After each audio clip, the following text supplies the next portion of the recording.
Imagine losing your home overnight. Can you picture it? This was the harsh reality for millions of middle-class Americans in 2024. The housing crash of that year wasn't just a headline, it was a life-altering event. It shook the very foundations of countless households. Our purpose in this video is to dissect this disaster, to understand what precipitated it. We aim to unravel the complex threads of economics, policy, and human behavior that wove this unfortunate tale. So what exactly happened in 2024 that led to this catastrophe? To understand the crash, we need to rewind a bit and look at the housing bubble of 2024. This was a time of booming real estate with home prices skyrocketing in many parts of the country. But what was driving this surge? To answer that, we first need to take a look at the low interest rates that were prevalent during this period. With the cost of borrowing at historic lows, many people saw this as a golden opportunity to buy a home or invest in real estate. This increased demand pushed prices higher and higher, creating a sense of urgency amongst buyers. But it wasn't just the low interest rates that were fueling this housing bubble. Speculative buying was another significant factor. With prices rising rapidly, many people were buying properties with the sole intention of selling them at a higher price later on. This speculative buying further inflated the housing bubble, creating a market that was detached from the underlying economic fundamentals. Lastly, there was poor regulatory oversight. The agencies tasked with overseeing the housing market and preventing such bubbles were largely ineffective. This lack of oversight allowed risky lending practices to proliferate, with many loans being given to people who couldn't realistically afford to repay them. This created a ticking time bomb within the housing market. Together, these factors created a perfect storm, a housing bubble that was unsustainable and out of control. Everyone was buying into the dream of owning a home, or making a quick profit from the booming real estate market. But this dream was built on shaky foundations that couldn't support the weight of the market's inflated expectations. And then, like all bubbles, it burst. The housing market took a deep dive and middle-class America bore the brunt. Imagine waking up one day to find that your home, your biggest investment, is worth significantly less than what you owe on it. That's what happened to countless middle-class Americans in 2024 when the housing bubble burst. Property values plummeted, leaving homeowners underwater on their mortgages. The dream of homeownership quickly turned into a nightmare as families grappled with the harsh reality of their dwindling net worth. But the pain didn't stop there. As property values tanked, so did the housing sector's job market. Contractors, real estate agents, architects, and others who relied on a robust housing market for their livelihood found themselves out of work. The job losses were staggering, causing a domino effect that rippled through other sectors of the economy. The burst of the housing bubble also led to a significant increase in foreclosures. Banks and mortgage companies, desperate to recoup their losses, began foreclosing on homes at an alarming rate. Driveways once filled with family cars and children's bicycles were replaced with foreclosure signs and empty houses. Entire neighborhoods transformed from vibrant communities to ghost towns almost overnight. And as if the situation wasn't dire enough, the housing crash also impacted local governments. Property taxes, a significant source of revenue for many municipalities, took a hit as property values dropped. This led to budget shortfalls, resulting in cuts to essential services like education, emergency services, and infrastructure maintenance. 2024 was a year that middle-class America would never forget. It was a year of hardship and loss, a year that tested the resilience of the American spirit. But as we all know, when the going gets tough, the tough get going. Despite the hardships, middle-class America did not falter. They faced the crisis head-on, showing the world the true strength and resilience of the American spirit. But the effects of the crash didn't stop there. It rippled through the entire economy. The housing crash sent shockwaves through the economy, affecting sectors far beyond housing. Picture this, a stone cast into a pond. It doesn't merely sink, it creates ripples that spread far and wide. The housing crash of 2024 was that stone, and its ripples were felt across the entire economic landscape. When the housing market crumbled, it pulled the rug out from under the banking sector. Banks had invested heavily in mortgage-backed securities, believing them to be as solid as the homes they represented. But as foreclosures mounted, these securities lost their value. Many banks found themselves on the brink of insolvency, with some failing outright. This wasn't just a problem for Wall Street, it was a disaster for Main Street. Banks serve as the lifeblood of the economy, providing the loans that fuel everything from small businesses to large corporations. Without this finance, economic growth slowed to a crawl. The stock market was another victim of the housing crash. Real estate companies, construction firms, and banks all saw their share prices plummet. But the effects didn't stop there. Consumer confidence took a hit, leading to reduced spending and lower profits for businesses across all sectors. This in turn led to further declines in the stock market. It was a vicious cycle, a downward spiral that seemed to have no end. The ripple effects of the housing crash expanded further still. Job losses mounted as businesses struggled to stay afloat. Unemployment rose, wages fell, and the American dream seemed further out of reach than ever for many. And let's not forget about the government. With tax revenues falling and the need for social services rising, the government faced a fiscal crunch. This led to budget cuts, further exacerbating the economic downturn. And through it all, middle-class America was hit the hardest.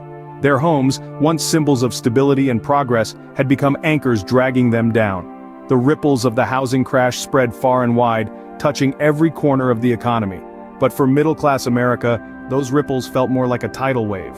Middle-class America was left reeling in the aftermath of the crash. The effects were profound, and the ripple effects of the housing crash of 2024 still echo loudly today. The crash, far from being a mere blip in history, has become a pivotal moment that has fundamentally altered the landscape of middle-class America. Let's delve into the consequences that have been etched deep into the fabric of American society. One of the most striking changes, and perhaps the most telling, is the decrease in homeownership rates. A home, once considered a symbol of the American dream, has become a distant mirage for many. Since the crash, homeownership rates have plummeted, leaving behind a nation of renters. The dream of owning a home is now just that, a dream for many middle-class Americans. Within this new reality, debt has become a constant companion for many. As the housing market collapsed, so did the financial stability of countless middle-class families. Faced with mortgages they could no longer afford, and homes that were worth far less than what they owed, many fell into the crippling grip of debt. The burden of this debt has left many unable to recover financially, with the specter of bankruptcy looming large. But the story doesn't end there. The crash of 2024 has also exacerbated the wealth gap. As middle-class families grappled with debt and the loss of their homes, the rich got richer. The wealth gap, already a contentious issue, has widened even further. The middle class, once the backbone of the American economy, finds itself increasingly marginalized. There are also less tangible but equally important effects.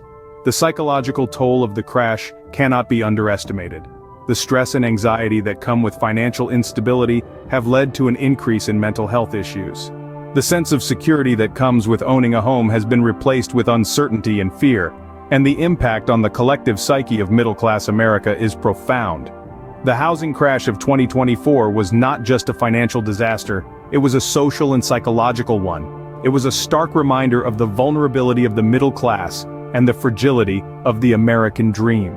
The consequences of the crash have reshaped the landscape of middle-class America, creating a new reality that is still being navigated today.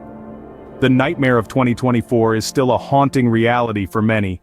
The housing crash has left deep scars on middle-class America, and the healing process is far from over.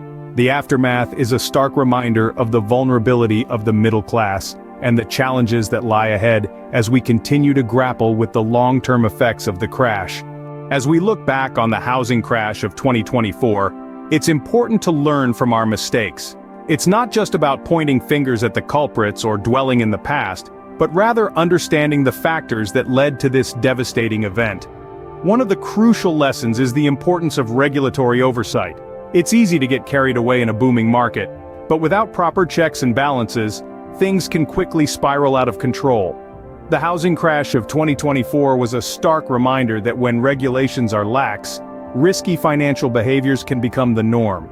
It's a lesson that reminds us of the need for robust, proactive regulatory bodies that can keep an eye on market trends and step in when necessary. Another key takeaway is the need for responsible lending practices. In the lead-up to the crash, we saw how unchecked lending played a significant role in inflating the housing bubble. Lenders, in their pursuit of profits, approved risky loans without considering the borrower's ability to repay. This reckless lending behavior not only jeopardized the financial stability of individuals but also the entire economy.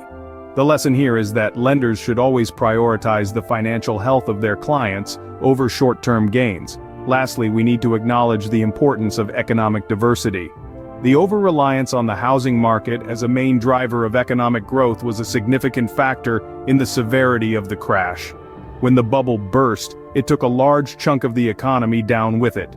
This underscores the need for a diverse economy, where no single sector has the power to bring everything crashing down. In the end, the housing crash of 2024 was a painful episode, but it also provided us with valuable lessons. It reminded us of the importance of regulatory oversight, responsible lending practices, and the need for a diverse economy. It's our responsibility to remember these lessons and implement them to prevent similar disasters in the future. Let's hope we never repeat the disaster of 2024. Despite the devastation, there is a light at the end of the tunnel. Let's talk about the road to recovery. It's not a short, straight highway, but rather a winding road with hills and valleys. But rest assured, it's a road that leads to a better and brighter future. First off, let's talk about government intervention. When the housing market crashed in 2024, the government had to step in. They implemented new policies and programs to help middle-class America recover from this financial crisis. Foremost among these initiatives was the expansion of affordable housing programs, making it easier for individuals and families to find and keep their homes. Furthermore, the government introduced stricter regulations on lending institutions. These regulations were designed to prevent the reckless lending that led to the housing bubble in the first place. Lenders are now required to conduct more thorough credit checks and to verify income sources. They are also mandated to provide clearer information about loan terms, helping borrowers to better understand their obligations. Speaking of lending practices, let's move on to the changes in this area. The financial institutions themselves started to adjust their practices in response to the crash. They recognized the need for more sustainable lending models that would prevent future crises. As a result, we have seen a shift towards more responsible lending, with banks and other financial institutions offering more flexible loan terms and lower interest rates. This has made it easier for middle-class Americans to secure loans and pay them back over time. Now, it's not just about the institutions and the government. The road to recovery also involves us, the individuals. One silver lining of the housing crash was that it highlighted the importance of financial literacy. Since the crash, there's been an increased emphasis on financial education. Schools, community centers, and online platforms are offering courses and workshops on budgeting, saving, investing, and understanding credit. This increased financial literacy is empowering individuals, helping them make informed decisions about their finances. But recovery doesn't happen overnight. It's a process. A process that requires patience, resilience, and determination. We've seen this resilience in middle-class America. Despite the hardships, people are finding ways to bounce back. They are adjusting their lifestyles, cutting back on non-essential expenses, and finding innovative ways to increase their income. They are also taking advantage of the educational resources available to them, becoming more financially savvy. Yes, the housing crash of 2024 was a nightmare. It was a tough time for middle-class America, but as we move forward we can see that it was also a wake-up call. A wake-up call that led to important changes in government policies, lending practices, and individual behaviors. In the end, the road to recovery is about more than just bouncing back. It's about learning from our past mistakes and making sure they don't happen again. It's about building a more stable and sustainable future for ourselves and for future generations. So, let's keep moving forward. Let's keep learning, adapting, and growing. Let's keep working together to build a better, more resilient middle-class America. With resilience and determination, middle-class America is slowly but surely bouncing back from the housing crash of 2024.